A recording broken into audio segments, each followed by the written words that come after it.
Piling mo ako'y mananahan, pagkat ikaw lamang ang aking kalakasan. Sa piling mo tagumpay ko'y naranasan.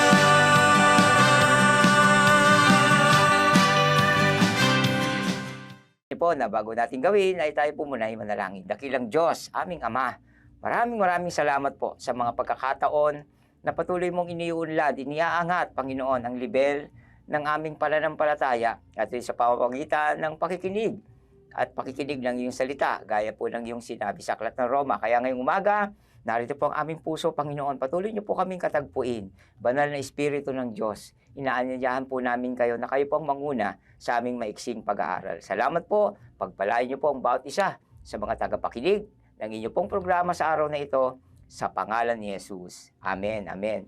So, marahil po sa mga panahong ito ay naghahanda tayo o marahil ay pumasok na tayo sa panibagong taon ng 2025 at talaga naman pong di ko alam kung paano po natin ipinagdiwang ang kanya-kanyang mga pagdiriwang sa kanyang tahanan, pero ako po naniniwala na bilang mga mananampalataya, tayo po ay nakahandang, amen, salubungin ang panibagong taon na ito na may tunay na pagpupuri at pagpapasalamat sa Panginoon.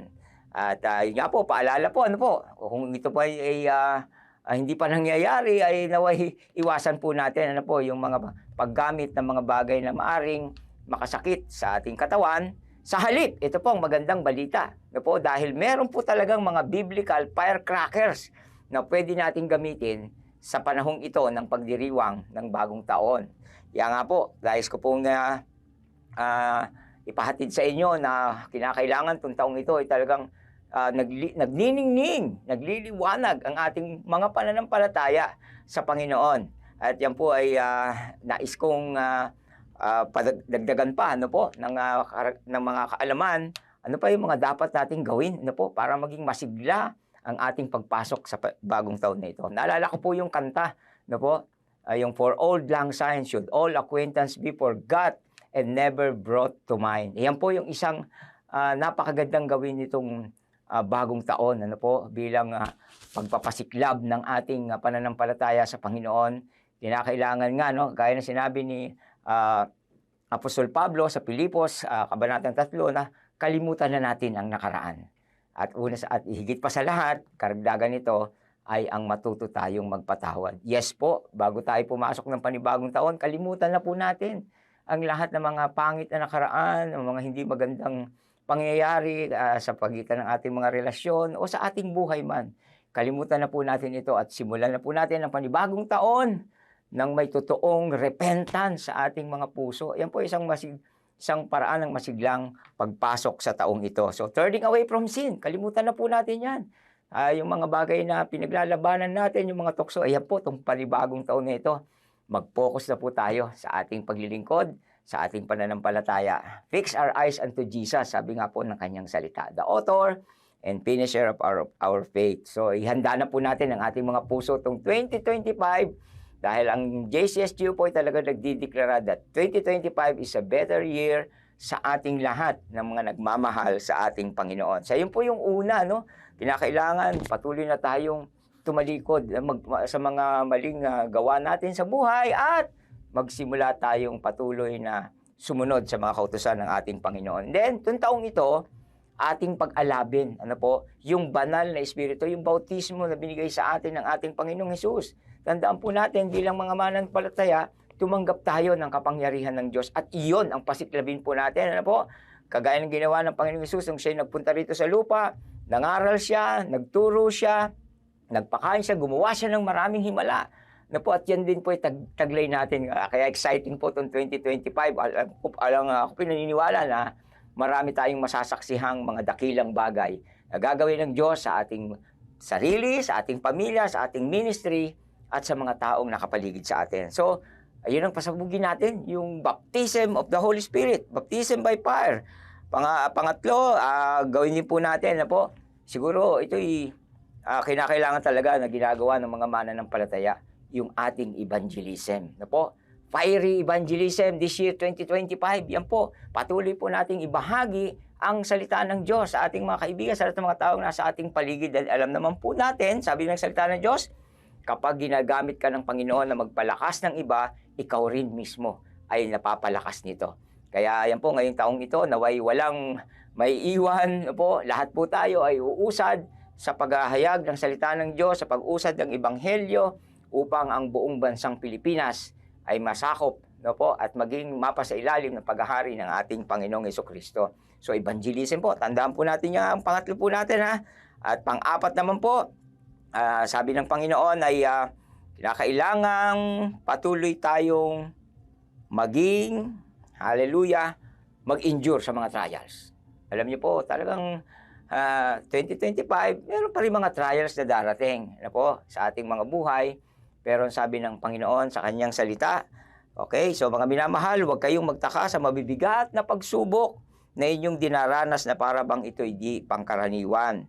So sa halip, magalak kayo sa inyong pakikibahagi sa paghihirap ni Kristo upang maging lubos ang inyong kagalakan kapag nahayag na ang kanyang kadakilaan.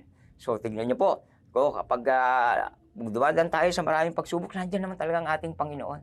Kapatid, minamahal, kung ikaw ngayon sa taong ito, ng 2024, talagang maraming pagsubok, maaring itong 2025, baka ito na, yung taong, ito na po yung panahon, yung God's perfect timing para ibigay ng Panginoon yung mga kahilingan natin at yung mga panalangin natin, ano po.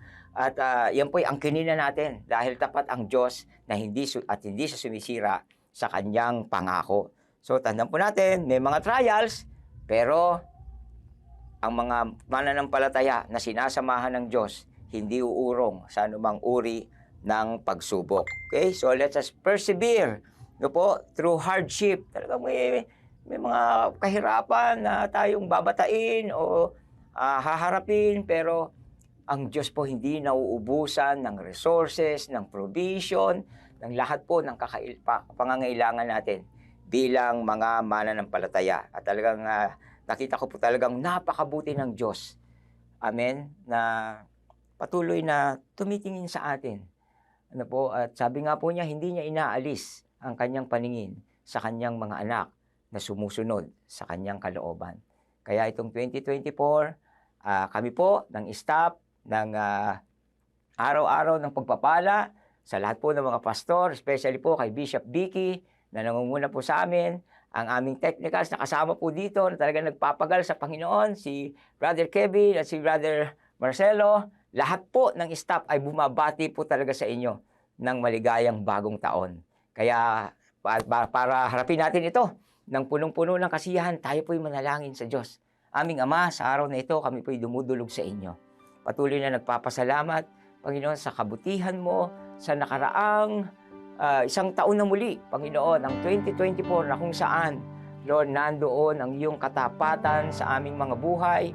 Natuloy nga, Lord, lahat ng mga sinabi mo sa iyong salita, pinangyari mo dahil pinanghawakan namin at ikaw nga po ang Diyos, hallelujah, na tapat sa iyong mga pangako. At itong papasok na taon ng 2025, hayaan mo, Panginoon, na ang aming mga buhay ay maghatid sa inyo ng tunay na pagsamba, Panginoon, ng tunay na pagbubukas ng aming mga puso sa anumang kalooban mo, Panginoon. Pakikinggan namin at gagawin namin ito.